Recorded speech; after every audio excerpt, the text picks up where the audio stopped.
Hei og velkommen til Litteraturhuset i Fredrikstad. Mitt navn Signe Prøys, og jeg forlegger i Camino forlag. Just a short message for English viewers, English-speaking viewers, that we'll be holding a short presentation and a short reading in Norwegian to begin with, and then the conversation will continue in English, so stay with us. I kveld skal dere få møte Tatjana Tibuliak, forfatter av romanen «Sommeren mamma hadde grønne øyne», som handler om forholdet mellom Alexi og moren hans. Jeg har kalt dette arrangementet «Hat og tilgivelse», eller «Er det lov å hate mamma?» Og for å snakke om disse temaene fra boka og andre ting som boka handler om, møter hun psykolog og forsker Akaya Ottesen og oversetter Sindre Andersen, som har oversatt denne romanen fra rumensk. Så jeg gir egentlig bare ordet til Sindre, som skal begynne kvelden med å lese fra starten av boka.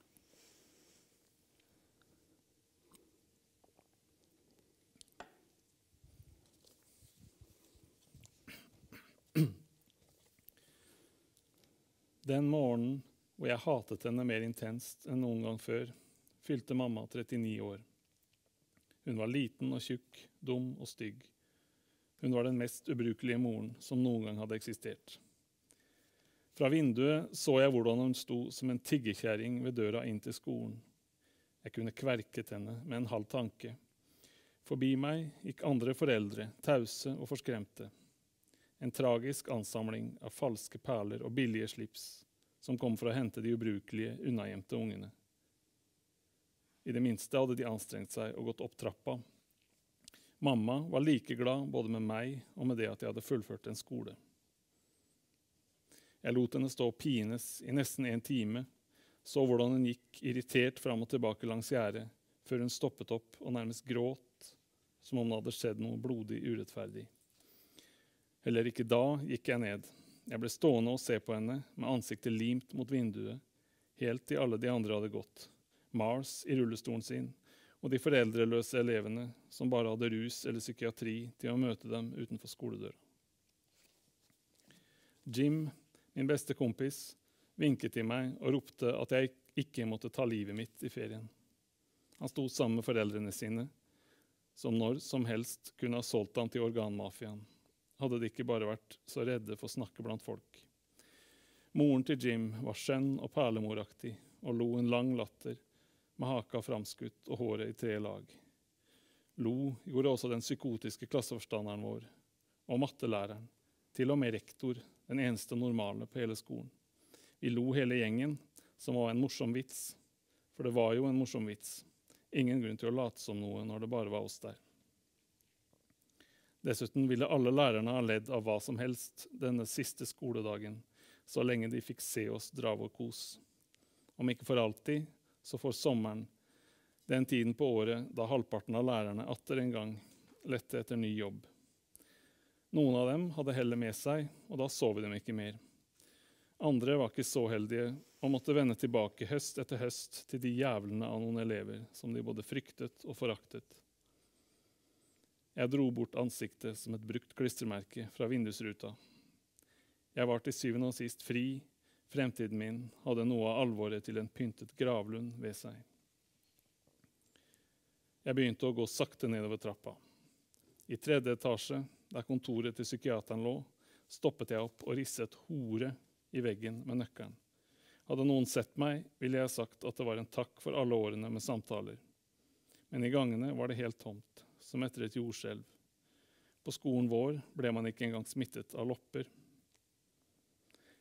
Nederst i trappa, som en hundebæsj, sto Carlo, min nest beste kompis, og røykte og ventet på en fjern tante som skulle ha ham boende hos seg en uke. Moren til Carlo hadde dratt til Spania for å utføre massasje på en russisk oligark, hans variant, midt i blinken. Alle utenom Carlo visste hva moren egentlig drev med, men ingen sa noe, for Carlo var en så skjør og fin type. Jo da, det var han. Mindre begavet, men fin. Jeg spurte om han hadde noen planer mellom uka hos tanta og turen vår til Amsterdam, og han svarte nei. Det hadde ingen av oss andre heller. Null bedriver null. I alle årene på denne skolen hadde jeg aldri hørt at en medelev hadde unnet seg en feriereise. Vi var visst ikke bare gærne, men også spedalske. Det var nok bare å få tilbringe sommeren uten halsbånd og munnkurv. Hva ville en ferietur vært godt for? Jeg var blitt kvalm av Carlo, av Jim, av meg selv. Menneskerester var det vi var. Syster og polypper, og dermed operert bort, men samtidig med hjerner og nyrers ambisjoner. Jeg har alltid likt anatomi. Sannsynligvis en arv fra mamma. Hun skulle blitt biologilærer, men så ble hun kringleselger isteden. Fra pappa har jeg ikke arvet noe. Jeg ble stående og røyke sammen med Carlo. Jeg hadde først tenkt at han så lei seg ut. Han holdt seg for øynene. Så kom jeg til å tenke på storesøsteren, som hadde dratt til Irland og giftet seg med en bonde. Jeg spurte hvorfor han ikke dro til henne en uke istedenfor til den gamle tanta. Carlo svarte som om jeg var idiot. Selvfølgelig skulle han dit, bevares. Søsteren sender en limousin etter ham. Hun brant etter å fø på en galimatias over sommeren. Jeg ga ham et klaps på knollen da jeg gikk og sa at vi ses om 2 uker på stasjonen, og at han ikke måtte bruke opp alle pengene sine. Han svarte kort og bekreftende. Da mamma fikk øye på meg, begynte hun å skrike at jeg skulle få opp farten. Hun hadde ikke betalt parkeringsavgift.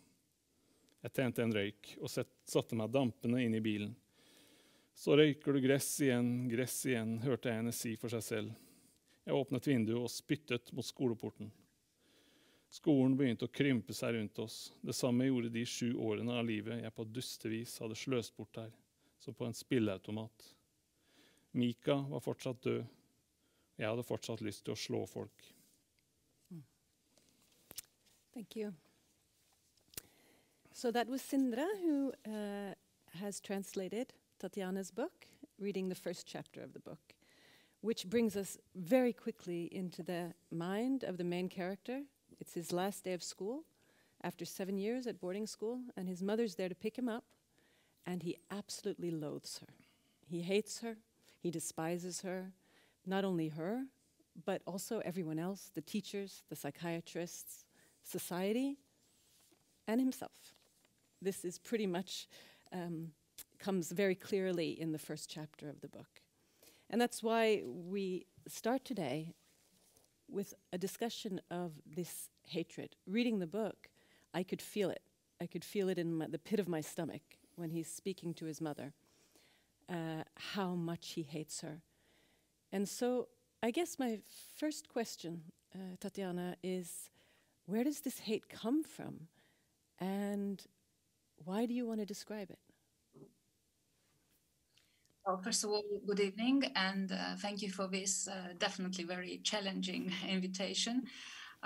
Thank you, Sindre, for helping this book to find a way in our way. And I was almost fascinated to hear you. I was always fascinated with things I don't understand. So thank you for this extract. Coming back to the first question, where is this hate from? It is always an antagonism in every relation, and lots of them. But in my personal opinion, I think that between this segment of hate and forgiveness, you can fit nearly all emotions. It's a very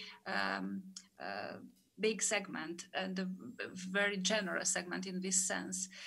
I exploit often hate in my writings, maybe too often, and as I was told. And I don't do this on purpose. I ask myself many times, why do I keep going back to hate and not the other feeling so much? I think that I regard hate very similar to love. For me, these are very similar emotions in a way, because for both you need a certain degree of intimacy. And you never really need a real reason to hate or to love a person. And it's also something about how these feelings are building up in someone's heart, like hating and loving someone. For me, it's very similar. And forgiveness, it's another extreme for me.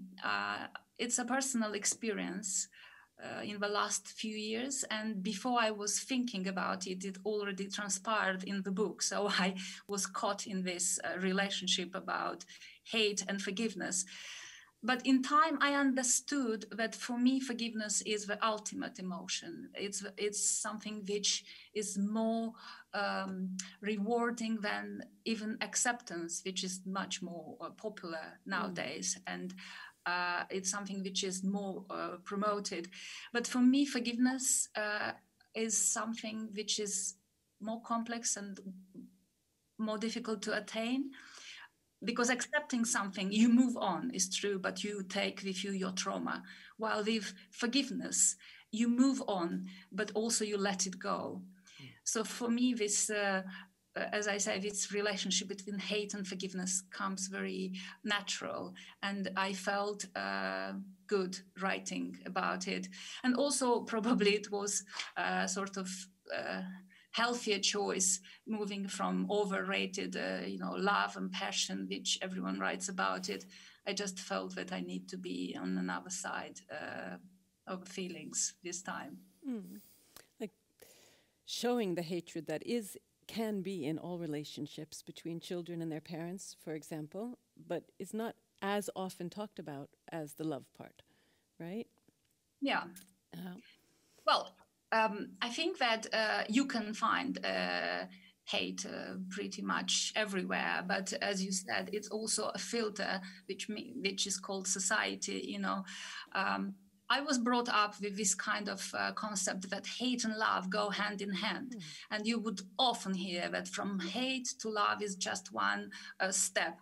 So we are not so shocked when we hear that, for instance, a husband is killing his wife because she cheated, and that we call immediately a passion crime. And then it somehow, we understand it. We have a sort of channel to go and understand, okay, because it was such a big love, now it's hate. Well, we can't really talk about hate, for instance, towards your mother, even if she's abusing you. People find it much more difficult to talk about inside hate. So it's very much about how society is modeling the view on the same feeling. And also I think that between, for instance, hate and rage is a big difference, because rage needs a sort of group of people. You feel better when you have rage, and it's more of you. Probably that's why lots of revolutions or gatherings or whatever, it starts from this collective rage. While hate, it's selfish feeling, like love. You can't hate anyone. You need to have a sort of connection with the person you hate. And we often hate people we love because they are there for us. And it's easier to hate someone you already know. And also because they let us hate them. If someone is not allowing you to hate him, this relationship is ceasing by itself, because you need a sort of receptor for that. So I think that we talk a lot about hate, but we don't look at the core of hate, because hate can take really different forms. And sometimes, it can even be a motor of going ahead. Sometimes you need negative feelings to come out and break a circle. Like a frustration to be able to break out of it. Yeah. This brings me to the psychological thoughts about the mother as the good breast and the bad breast. Like, she is the person who can give you food, but she can also take it away. And being so dependent on someone is perhaps what can fire the rage or the hate, because this person can take away what you need most of all. And in this book you describe that she disappears from this boy early in his life because of a very big tragedy that happens in the family. And so I was thinking that it's like a narcissistic rage, because she's taking away what he needs most. This means she can decide everything in his life, making him very dependent. And all children are dependent on their parents. I don't know if you've thought of this.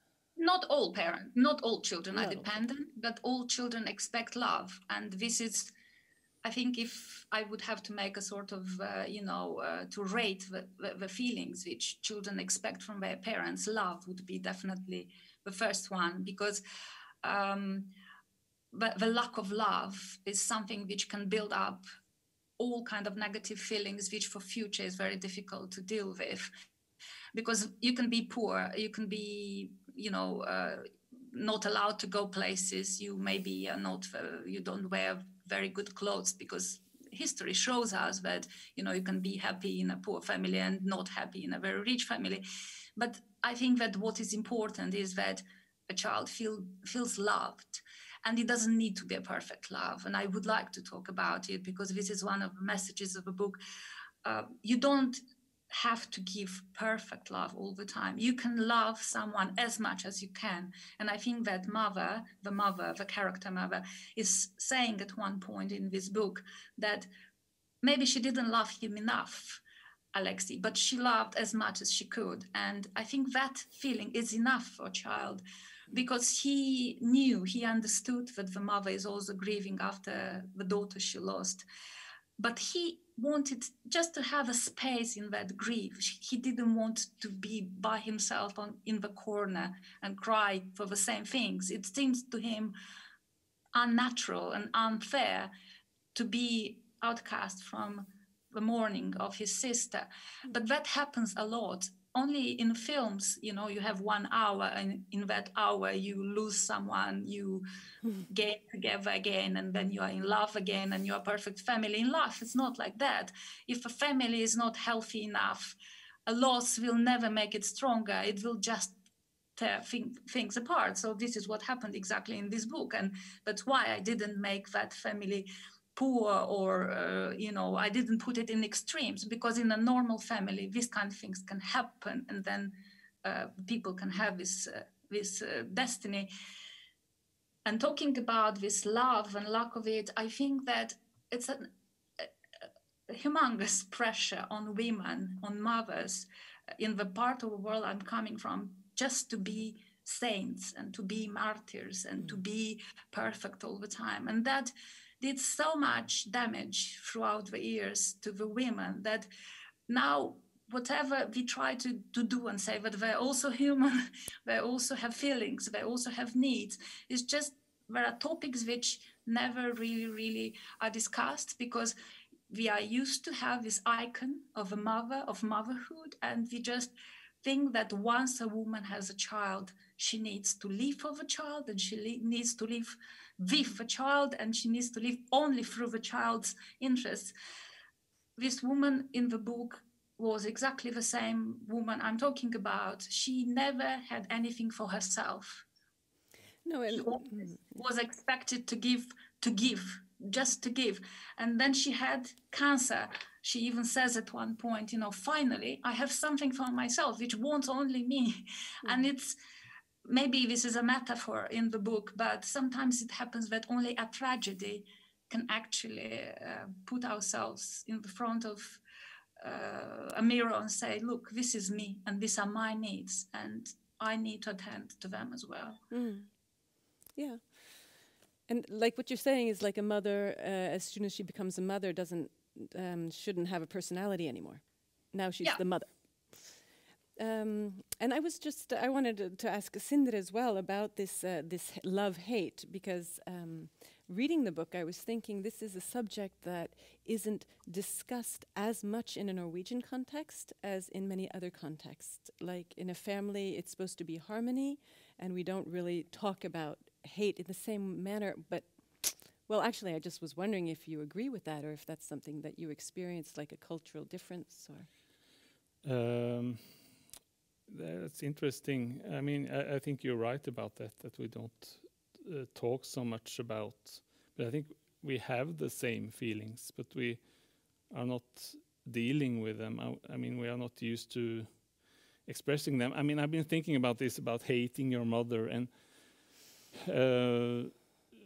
that, of course, I think it's in Norway, it's at least that way, that you are kind of that children have the possibility to be more independent from their parents than other places. And I mean, so kind of, for example, breaking away from your parents, not spending so much time with them as adults. That is not really a taboo. I mean, to kind of be more pragmatic and maybe not think of this family as some kind of or nuclear family or larger family as some kind of basic unit in society.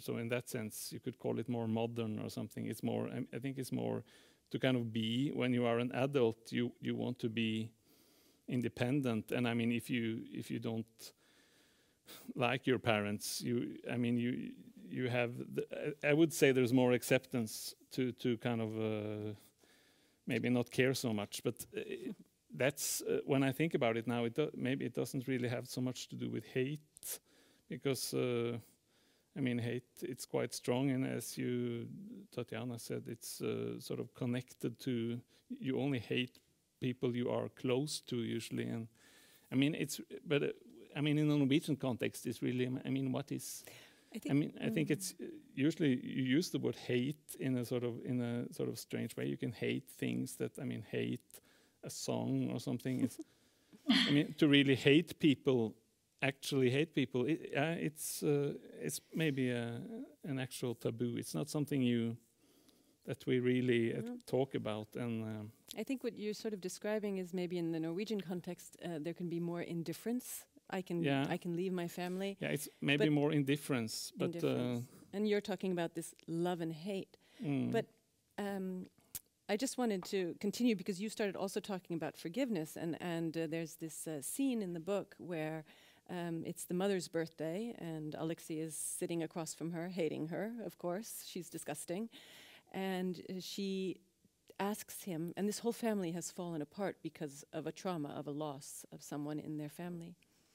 And she asks him to go with her to France for the summer because she's dying. And she has to buy him with a car. Otherwise he won't go, right? But that she doesn't mention until later, the dying part. The dying part. Yeah. And so then they do go to France, and she does try to, or what is she trying to do? Would you like to explain that, Tatiana? What is she trying to do in your mind? Well, I think I will just start a little bit with the fact that I wouldn't like to extrapolate over the whole discussion from my character, because Alexei hates the mother, but probably he does that a little bit more than an average teenager, because of course it's not unheard of that teenagers have strong feelings against the parents at one point in their lives, and they maybe have this kind of bad thoughts that I want you to disappear.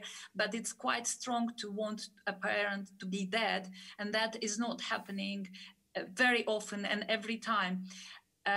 He does have a condition, and I explain this in the book. So he's not a very typical adolescent, teenager. So coming from that, I think that it's wrong to say that all the teenagers are like Alexei, but there is a certain, rage in this period of time.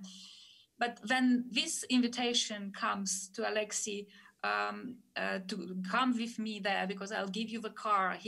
Sindre is correct. He doesn't really know why does he need to go, but it's the first time in his life where he chooses his mother for anything. Even if she would say, come with me there and kill me there, he would still somehow feel that this is a moment where he can choose her over France, over Amsterdam. I don't think it's only for the car. There is the first step he makes towards his mother in a way. And she gives him no choice in a way. They just go to a new place, to a completely new place where they could just start doing simple, normal things. She's taking him there not with a huge romantic or educative purpose. She just is being selfish for once, and she wants to do things which she never had time, or she couldn't do them with a son. And probably this normality is bringing them together. Because if she would go there and she would start saying, okay, let's do first week this, second week we will do that, and she would just tell him every day how much she loves him, that wouldn't work, because the things don't work like that. You can't repair in 3 months something which you never had in your life. I think that she says at one point in that sunflower field that not everyone who is making wine from how was it?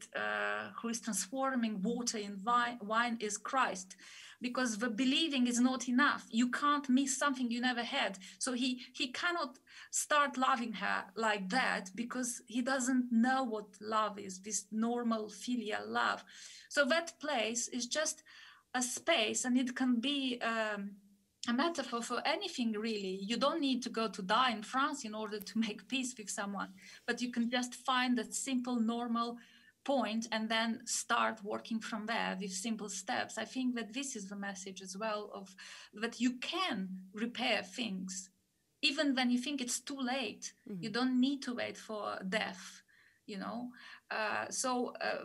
I think that comes also from my personal experience, because I experienced such a summer, and it's amazing how the same things can seem completely different. You know, the same person who said the same things all the time can look different, can feel different, can bring you a different lesson.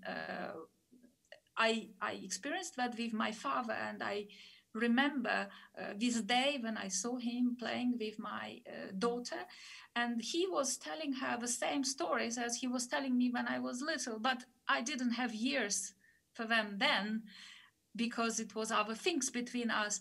But when I saw him now, he suddenly seemed different, good, beautiful, wise. So it's also the eyes of the person who looks at it. So this is a long answer to your question. It's a wonderful answer. France and this house was a new page for them, and they used it. Yeah. And and this is, as you said, throughout the book, as their relationship starts to get stronger and some kind of a love starts to form, he starts to see his mother as beautiful. All of a sudden she looks beautiful, which is actually very touching. And I was wondering, because through this book, in the book, he's writing it as an adult because his psychiatrist has asked him to write it as sort of a therapy of sorts. Yeah. And psychiatrists and psychologists are not. He doesn't love them in this book. He doesn't.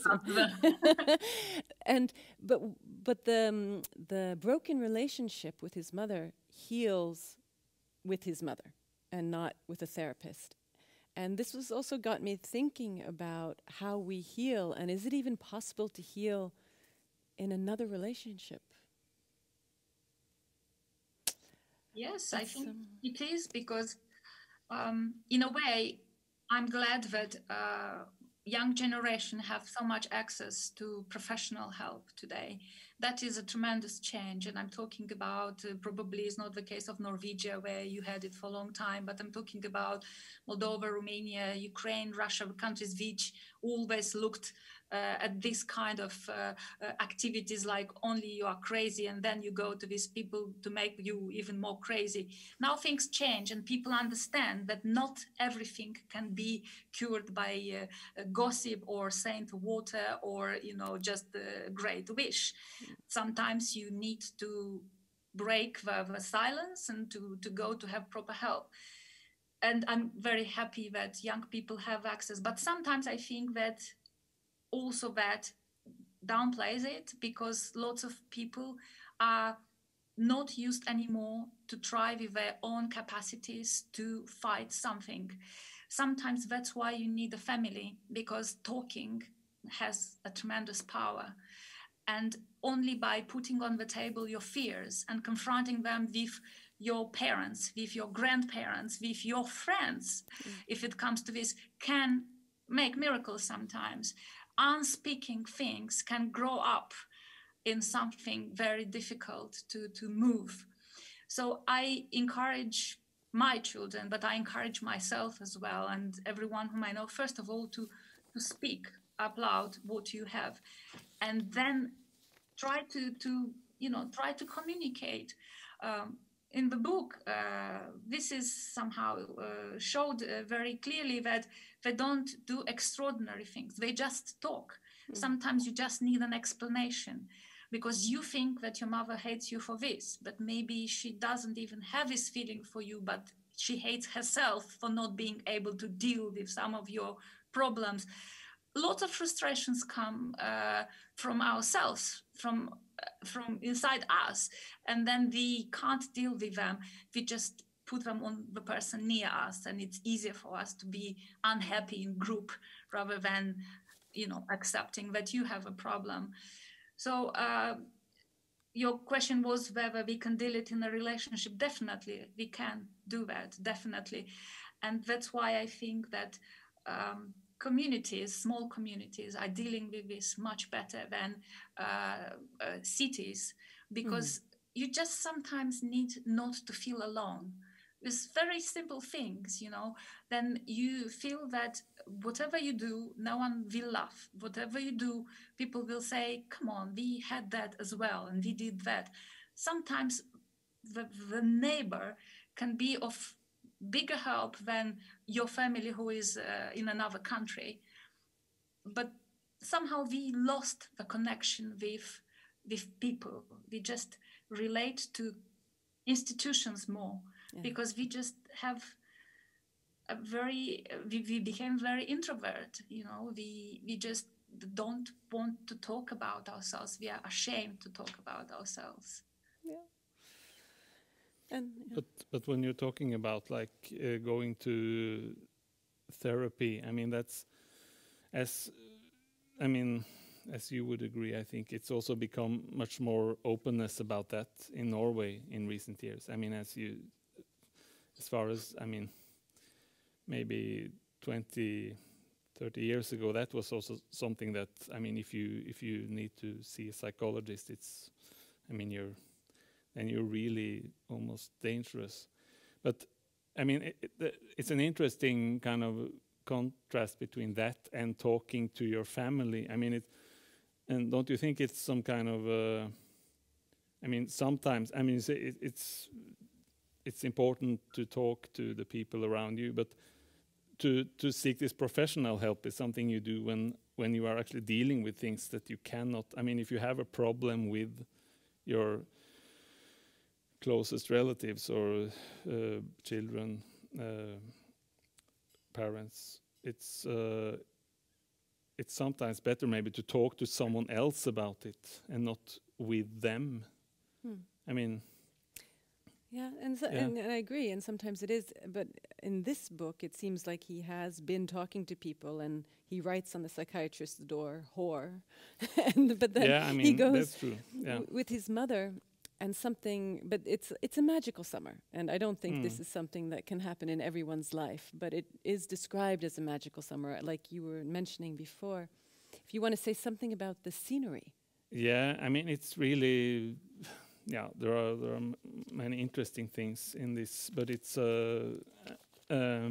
as I listened to some interviews that you, Tatiana, give in other places, and one place you mentioned that there's only one really concrete geographical place in this book, and that's this part of London where Alex is growing up. It's called Haringey, and then the rest. It's a lot happens there, of course, but this village in France is somehow a bit unreal, and and also as one remembers it after having read the book, it's like it's full of colors and it's some kind of it's a sort of scenery for a summer, like summers you remember from your childhood, which are like that you are kind of, that every summer in your adult life sort of has to be compared with, or that this is a summer, in a way it's a kind of a Summer of love. Yeah, summer of love, sort of dream summer from him. I mean, the summer after when he goes to this village again, he's trying to kind of relive it and do the things that he did with his mother again. And I mean, the last sentence of the book is the summer that where my mother had green eyes never ended. And of course, that's not true that it never ended, but it's something that's kind of his wish. That's kind of the summer and the green eyes and the colors sort of, for me, represents the sort of good things in life, one could say, or that he doesn't really have access to, or that he didn't have access to, neither in his childhood nor in his present life, where he's also not really happy. I mean, he's not, and also not really full of love. He barely likes his assistant Sasha, but apart from that, a lot of things has happened, but he hasn't really. I mean, he's, of course, as you said, he's not a normal. He wasn't a normal teenager, and he's not a normal adult, but. But he is a very traumatized teenager. And like you were talking about, the memory never ends, because it is a memory, and it doesn't end. And we were also speaking of how in the book, there are a lot of important things that aren't in the book. They're just sort of touched on, like very important episodes in his life. The traumas that we sort of just smell, sort of, but aren't explained. And and I was just wondering, is this how his memory works? Did you think about that? Or why does he describe this summer and not the traumatic things? You're asking me? Yeah, I'm asking you. Yeah, that's yeah. Well, just to say a few words about what Sindre was mentioning. I wanted very much not to create an idyllic summer, because everything I described in the book, it's a very typical French countryside in summer. So if you are a tourist and you come to France and you go to a village like we did prior to me writing this book with my parents, you would find very much everything I described there, and boulangerie and the shops and the sunflower and this simple but colorful life, because this is how French live. But maybe because of trauma and maybe because of their own style life, this was such a contrast, because they were two very unhappy people coming into a place where everyone seemed to be happy, because this is what tourism does as well, for life. But I was accused many times that I made Alexei unhappy, even after, even in his present life. And why wasn't I better with him, and why he needed to have an accident on top of everything he had, and why after the mother died, he couldn't just be happily married and just a millionaire and everything. And my answer is because the life is rarely giving you this kind of finale, So usually when you do have trauma for most of your life, you will end up with a sort of happiness, but not a very bright happiness. You will find your peace maybe, but you will rarely change completely your life. So the fact that he already forgave his mother and himself, and he found this bond, and he, even after her death, found a sort of belonging, this feeling of having a family and having a mother, having had a mother. For me, it's quite a good ending. And, and I think that if I would have done it more opulent, I would just spoil it, in my opinion. I forgot what was the last question you asked me talking about this. Yeah, but now I'm thinking about something completely different, because now I'm thinking about, because she does bring him to France, and she does in some way give him a home, because he ends up buying this house and coming back there all the time. And this brings me to the part of the book about being an immigrant and not being wanted, because he doesn't feel wanted by his family, but he also discusses how he's not wanted by society. Like he goes to a flea market and he feels that I'm like everything for sale here. I'm something that somebody will just throw away and they'll sell it cheaply and nobody really wants anymore, and I'm not needed by anybody in my society or in my family, and just not loved. And I was just wondering, because this family is a migrant family living in England from Eastern Europe, if this was any of the, if this was important for you in writing the book. Were you trying to say something about being an immigrant, or was it just a part of the book? Well, it is important and it's not important. I am an immigrant as well. So I left Moldova, I moved to Paris. I live here in a mostly British community with children who consider them half French, half British. So it's a mess in my life as well from this point of view.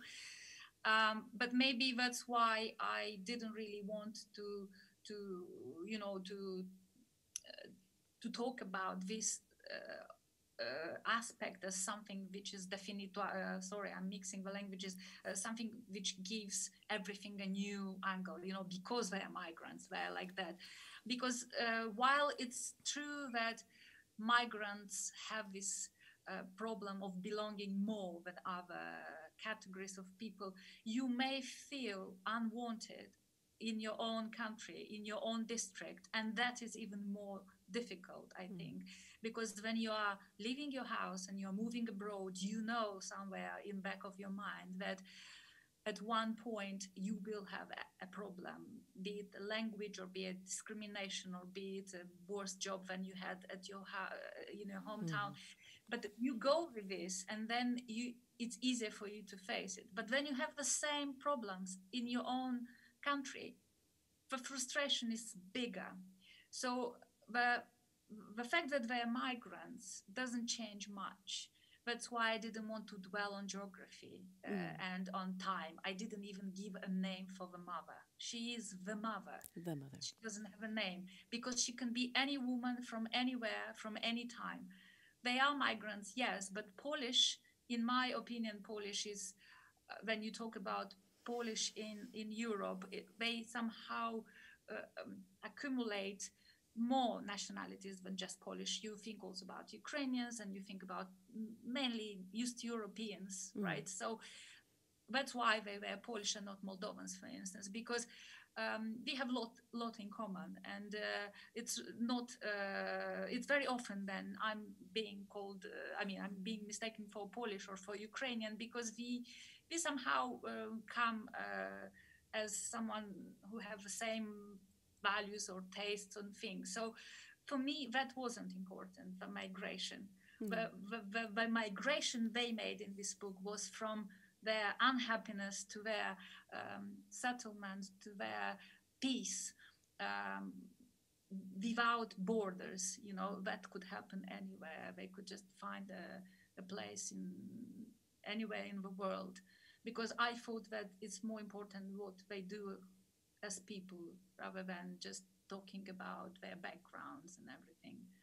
But migration, it is such a broad topic, and I will touch it.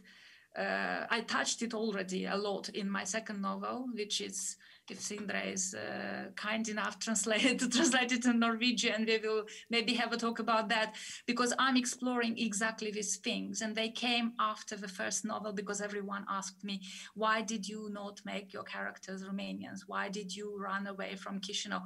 So in the second novel, I came back to Chisinau and I talked about my childhood, my generation, childhood, that part of the world, transition. So it's a very grounded novel in my realities. So I don't know, maybe I needed to write the first book in order to go back to my roots. Maybe this is my migration, personal migration. But just to follow it up a bit, don't you think that, my impression is that Alexei kind of also hates his own background. He's Polish, decent. And he never went to Poland. I think I said that in the book. Yeah, he never went to Poland, but he's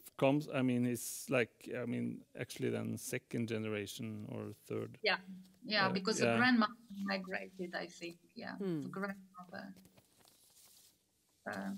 I don't know if he hates. He hates quite a lot of things. Yeah. I don't know because I mean, it's a kind of because he feels. I mean, he's sort of his feeling of being outsider or kind of a stranger is, of course, not really made better by his feeling of being a foreigner in London. Although he lives in a sort of Polish neighborhood, it's written somewhere. So I mean, they are kind of rich, one of the richer there, but.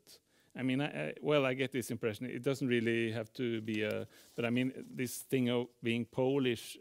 I mean, for Norwegians, is I mean, in Norway, the Polish are the biggest immigrant group at the moment, and I mean, this kind of feeling that this is Polish or Polak as. That isn't interesting. So I'm curious how this book will be read in Norwegia, because I didn't know that you have a big community of Polish. The largest immigrant group in Norway. Yeah, it is. And I mean, the word Polak, which I also use a few times, it's a bit, I mean, I think it has some kind of negative, I mean, it's the word you have for a Polish man or Polish person, but it's kind of, I mean, it's used as you also hint to, for like Eastern Europeans in general, or like guest workers, and I mean, it's so kind of to use this Polish identity is, yeah. I mean, it's Poland is a huge country, and I mean, it's a long story, but there was one other thing that I wanted to mention regarding this, that you say you got criticized when this book came out, that you didn't write about your own background, your own roots. And I mean, what sort of surprised me first when I sort of was thinking about this book and was planning to translate it is that it's actually, when you as a Norwegian pick up a book from a country like, or where the author is from Moldova or Romania, or probably also Poland, you would expect that this book is about this country. I mean, or many people would. I mean, it's kind of, now I'm reading a book by a Romanian author. It's kind of to learn something about this and that. And then it's in that sense, it's kind of, and I mean, the books who have been translated from Romanian to Norwegian before sort of deals with, but Romania, but now we're talking about Romania. But then when I started to think about Norwegian literature, it's actually the same there. If you take like Norwegian novels who come out, I mean, almost all of them deal with Norway to some extent. I mean, it's not really, it's kind of a bit considered a bit too bold maybe for a Norwegian to write about someone who is not connected to Norway at all. But here you have actually done it. You've kind of written a book about where there is no connection to your own home country or your kind of your mother tongue, or so that's I mean, it's maybe nothing to discuss further, but it's just an interesting thing. Well, the themes are universal. Yeah, the themes are universal. But it was perhaps some kind of a choice you made to make it more universal. I don't know. I don't know, maybe it comes from the fact that because I migrated, I just for a while didn't really want to talk all the time about, Moldova and transition and mafia. And it's just a bunch of cliché which you always need to bring it up to parties and everything, because people, they don't know much about the country. So if you talk Romania, you necessarily will have to go through this, Ceausescu, Securitate, Dracula, wine. And for Moldova is obviously theft and prostitution.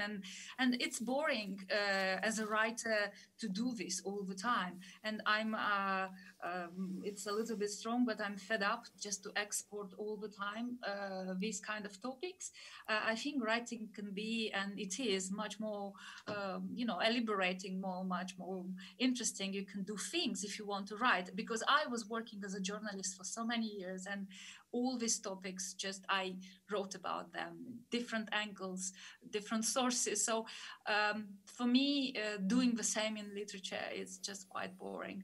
And as I said, I went back in my second book to Moldova, but I don't think I will do this again. I mean, if you ask me now, third book, if it comes or not, I don't know, but I would like to run away even more because there are so many other interesting things happening, and I don't know why do I need to only think about that zone when the feelings and the dramas and the interesting stuff for me, it's also in some other places, in other cultures. So if I would write only about my own life, it would be absolutely boring.